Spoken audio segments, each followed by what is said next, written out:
মা টুকি, চল তো জঙ্গলে গিয়ে আমরা কিছু কলা পাতা কেটে নিয়ে আসি। আকাশে যে মেঘ করেছে, মনে হচ্ছে এক্ষুনি বৃষ্টি নামবে। আর বৃষ্টি নামলে তো আমাদের ঘর দিয়ে পানি পড়ে পুরো ঘর নষ্ট হয়ে যাবে। তাই ভাবছি কিছু কলা পাতা কেটে এনে ঘরে চালায় দিলে তাহলে আর পানি পড়বে না। আচ্ছা ঠিক আছে মা, চলো। এরপর টুনি আর টুকি জঙ্গলে চলে যায় আর তারা কলা গাছ খুঁজতে থাকে। তখনই একটি শুকনো গাছ তাদের ডাকে। এই যে পাখি, শুনছো? এদিকে একটু এসো, আমি যে খুব বড় বিপদে পড়েছি। কে ডাকছো আমাদের? কে ডাকছো? কি ব্যাপার টুকি? এখানে তো কাউকে দেখতে পাচ্ছি না, তাহলে আমাদের কে ডাকছে? আমি তো কাউকে দেখতে পাচ্ছি না মা। মা, আমি শুনেছি জঙ্গলে নাকি ভূত থাকে, তাহলে কি আমাদের ভূত ডাকলো? ভূত না গো পাখি, আমি গাছ। তোমাদের পাশে দেখো, আমি কথা বলছি। এ কি গাছ? তুমি কথা বলছো কি করে? আমি কখনো তোমার মতো এমন কথা বলা গাছ দেখিনি, আজ প্রথম দেখলাম। আমি জাদুর গাছ, তাই কথা বলতে পারি। তা বলো, তুমি কি বিপদে পড়েছো? আসলে এক কাঠুরে আমাকে কাটতে আসবে, সে বাড়িতে কুড়াল আনতে গেছে। তাই বলি, তুমি কিছু লতাপাতা ঘাস এনে আমার শরীরটা ঢেকে দাও, যাতে ওই কাঠুরে আমাকে চিনতে না পারে। আচ্ছা ঠিক আছে গাছ, আমি এক্ষুনি তোমাকে ঢেকে দিচ্ছি। এরপর টুনি আর টুকি গাছের কথা মতো কিছু লতা পাতা এনে তার শরীর ঢেকে দেয়।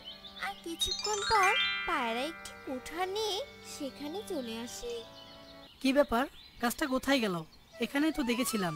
এই টুনি, তুই আবার জঙ্গলে কি করছিস? আসলে পায়রা দাদা, আমি জঙ্গলে কলা পাতা কাটতে এসেছি ঘরের চালা দিব বলে। তা তুমি এদিকে এসেছো কেন? কাঠ কাটতে বুঝি? কিন্তু এদিকে তো ভালো কাঠ পাওয়া যায় না। তাই বলি কি, তুমি বরং জঙ্গলের উত্তর দিকে যাও, আমার মনে হয় ওইদিকে ভালো কাঠ পাওয়া যাবে। আর কাঠ নিয়ে যত তাড়াতাড়ি বাড়ি ফিরে যাও, নয়তো যে বৃষ্টি নামবে। হ্যাঁ টুনি, একটা শুকনো গাছ পেলেই আমি তাড়াতাড়ি বাড়ি চলে যাব, কিন্তু ওই শুকনো গাছটা খুঁজেই পাচ্ছি না। কোথায় যে হারিয়ে ফেললাম। যাই হোক, এখন আমি চলি রে। তোমাকে অনেক ধন্যবাদ পাখি, তুমি আজ আমার জীবন বাঁচালে। আসলে প্রচন্ড রোদের কারণে আমি শুকিয়ে গেছি। আজ বৃষ্টি হবে বলে আমার মনটা খুব ভালো লাগছে, কারণ বৃষ্টির পানিতে আমি আবার আগের মতো সতেজ হয়ে উঠব। আচ্ছা ঠিক আছে গাছ, তোমার এখন আর ভয় নেই, আমরা তাহলে এখন চলি। এরপর টুনি আর টুকি আবারও কলা গাছের খোঁজে বেরিয়ে পড়ে। আর তারা কলা গাছের কাছে যেতে মুষলধারে বৃষ্টি পড়তে থাকে। এ কি, খুব জোরে যে বৃষ্টি পড়ছে! মা টুকি, এখন আমরা কি করে বাড়ি ফিরবো? চল মা, আমরা ওই বড় গাছটার নিচে গিয়ে দাঁড়াই, নয়তো যে এই বৃষ্টির মধ্যে আমরা পুরোই ভিজে যাব। হ্যাঁ মা, তুমি একদম ঠিক বলেছো। এরপর টুনি আর টুকি একটি বড় গাছের নিচে গিয়ে দাঁড়িয়ে পড়ে।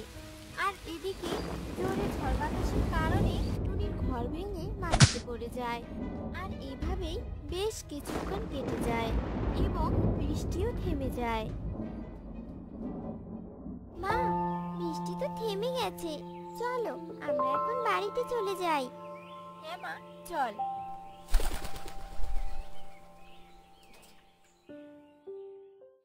কি সর্বনাশ হয়েছে আমার! ঘরটা যে মাটিতে পড়ে গেছে। এখন আমরা কোথায় যাব আর কোথায় বা থাকবো? হাতে যে কোনো টাকাও নেই যে টাকা দিয়ে আবার একটা ঘর বানাবো। হে সৃষ্টিকর্তা, তুমি বলো এখন আমরা কি করব? মা, তুমি একদম কান্না করো না। তুমি কান্না করলে যে আমারও খুব কান্না আছে। আমরা যে কলা পাতাগুলো নিয়ে আসলাম, চলো না মা, সেই কলা পাতাগুলো দিয়ে আমরা এখানে একটা বাড়ি বানাই। হ্যাঁ রে মা, তুই তো অনেক ভালো একটা বুদ্ধি দিয়েছিস, সেটাই তো করতে হবে এখন। এরপর টুনি আর টুকি যেই না কলা পাতা দিয়ে বাড়ি বানাতে যাবে, তখনই খুব জোরে ঝড় বাতাস বইতে থাকে। আর বাতাসের কারণে তারা আর কলাপাতা দিয়ে ঘর বানাতে পারে না। তারপর তারা রঘু কাকের বাড়িতে চলে যায়। রঘু দাদা, রঘু দাদা, দরজাটা একটু খোলো, আমরা যে খুব বড় বিপদে পড়েছি। কি হয়েছে কি টুনি? এই বৃষ্টির মাঝে আমাদের বিরক্ত করতে এসেছিস কেন? আসলে দাদা, বৃষ্টিতে আমাদের ঘরটা ভেঙে গেছে, তাই তোমাদের কাছে সাহায্য চাইতে এসেছি। তোমরা যদি তোমাদের বাড়িতে আমাদের একটু থাকতে দাও তাহলে যে খুব উপকার হতো। আমাদের বাড়িতে থাকতে এসেছে, মনে হচ্ছে ওর টাকা দিয়ে আমরা ঘর বানিয়েছি। আমাদের ঘরে কোনো জায়গা নেই, জায়গা থেকে যত সব। মনিকা মাঝি, আমাকে তাড়িয়ে দিও না। তোমরা যদি তাড়িয়ে দাও তাহলে আমরা বৃষ্টির মাঝে কোথায় যাব? দয়া করে তোমাদের বাড়িতে আমাদের আশ্রয় দাও, দাও না মাঝি। এই, তোদের বলেছি না এখান থেকে চলে যেতে? এখন যাবি নাকি লাঠি দিয়ে মেরে তাড়িয়ে দেব? মারতে হবে না রঘু দাদা, আমরা এক্ষুনি চলে যাচ্ছি। এরপর টুনি আর টুকি মন খারাপ করে সেখান থেকে চলে যায়। মা টুকি, আমরা যে বৃষ্টিতে পুরোই ভিজে গেলাম, চল এখন আমরা জঙ্গলের ওই গাছের নিচে যাই। ওই গাছের নিচে গেলে তবু কম বৃষ্টি পড়বে, আর বৃষ্টি থেমে গেলে তারপর আমরা এখানে এসে একটা বাড়ি বানাবো। এরপর টুনি আর টুকি জঙ্গলের উদ্দেশ্যে উঠতে থাকে আর বনে সবার বাড়িতে গিয়ে আশ্রয় চায়, কিন্তু কেউ তাদের সাহায্য করে না। আর তারা উঠতে উঠতে জঙ্গলের ভিতরে পৌঁছে যায়। তখনই জাদুর গাছ আবারও তাদের ডাকতে থাকে। তোমরা বৃষ্টির মাঝে কোথায় যাচ্ছ? গাছ বন্ধু, ওই বড় গাছের নিচে যাচ্ছি। তারপর টুনি গাছকে সব কথা খুলে বলে, আর সব কথা শুনে গাছের অনেক মায়া হয়।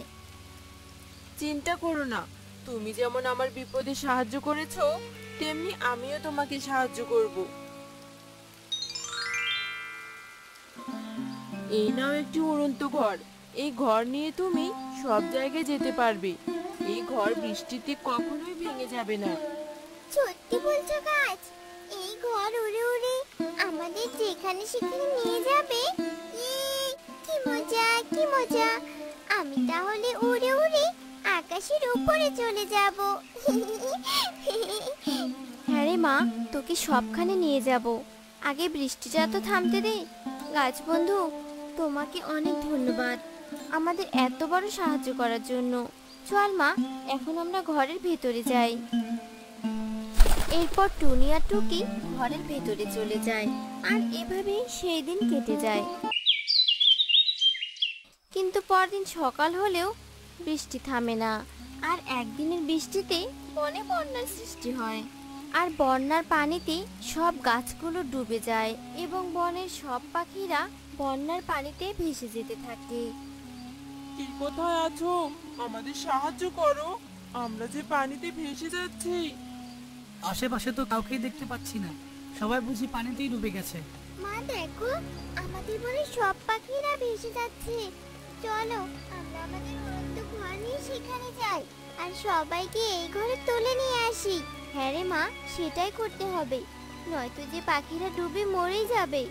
রঘু দাদা, প্যারি দিদি, তোমরা সবাই আমার ঘরে উঠে এসো। টুনি, ঘরটা আরেকটু সামনে নিয়ে আয়। এরপর টুনি ঘরটা নিয়ে সবার কাছে চলে যায় আর সবাইকে তার ঘরে তুলে নিয়ে আকাশে উড়াল দেয়।